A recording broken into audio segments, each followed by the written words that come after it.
Biden membanjiri ekonomi dalam negeri Amerika dengan stimulus keuangan 1,9 triliun dolar atau kalau orang awam membacanya printing money, maka Tiongkok juga pakai strategi yang sama, namun beda target market. Kita setuju tidak setuju, tahu sekali Tiongkok adalah negara agresor ekonomi. Kirinya, kalau ada perusahaan BUMN Tiongkok di suatu negara, itu artinya negara tersebut sedang diagresi ekonominya, bukan agresi militer, cara penjajah atau cara Amerika yang kuno itu. Namun sekali lagi adalah agresi ekonomi. Setelah agresi ekonomi atau serangan ekonomi, maka negara tersebut dikolonialisasi. Sumber daya alam negara tersebut pasti dikeruk habis. Yang kedua adalah kalau ada digital marketplace milik Tiongkok di suatu negara, baik tadinya milik lokal lalu diambil oleh Tiongkok, itu pastinya pasarnya negara tersebut sedang diagresi, sedang diserang. Pasar sebuah negara diserang, awalnya pasarnya dulu dikuasai, lalu jaringan distribusinya dikuasai, kemudian jaringan produk Tiongkok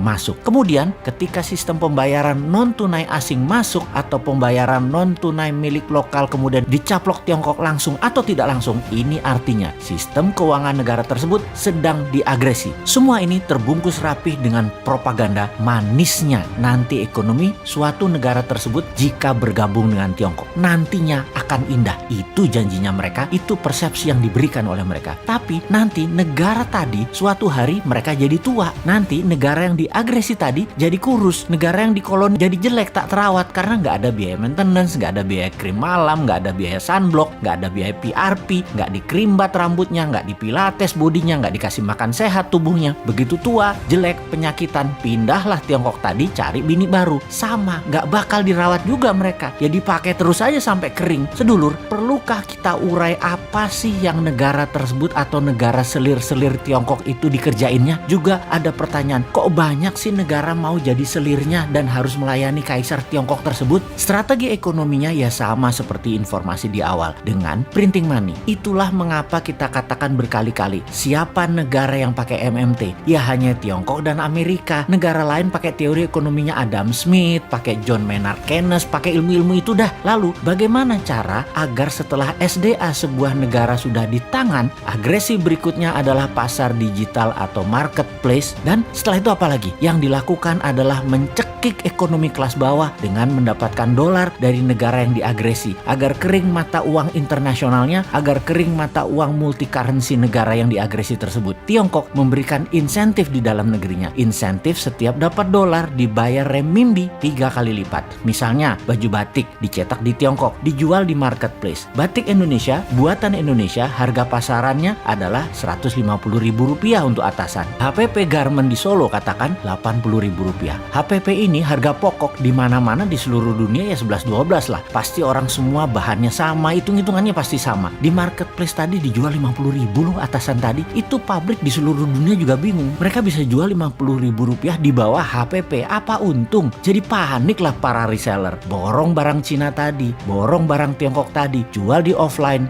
jual di online, di tempat lain harganya Rp80.000. Pabrik di Pekalongan, pabrik di Solo, pabrik di Bandung, kemudian ya mati bertumbangan. Produksinya nggak ada yang nelen, nggak ada yang beli. Itulah strategi membunuh produksi, membunuh ekonomi UKM di sebuah negara. Lalu si pengusaha Tiongkok yang dapat $4 per baju tadi, untung dagangnya bagaimana? Oh ya rugi kalau secara dagang. Modal dia kan tetap aja Rp80.000. Tetapi ketika $4 tadi uangnya masuk ke Tiongkok oleh pemerintah Tiongkok, dolar tadi bukan diberikan dolar, tapi diberikan renminbi yang nilainya 3 kali lipat dari nilai yuan terhadap dolar, alias mereka dapat sekitar $12 atau Rp150.000. Jadi modal tetap Rp80.000, jual dapat Rp150.000 karena dolarnya dikali 3 kan terhadap renminbi. Ya untung juga pedagangnya. Di sini dolar masuk Tiongkok dan renminbi dicetak aja, kasih ke rakyatnya sendiri. Toh untuk sektor produksi, Tiongkok print money renminbi 3 kali lipat transaksi dolar masuk ke Tiongkok. Itu kuncinya. Disinilah pedagang untung, underlying printing renminbinya ada dua. Satu,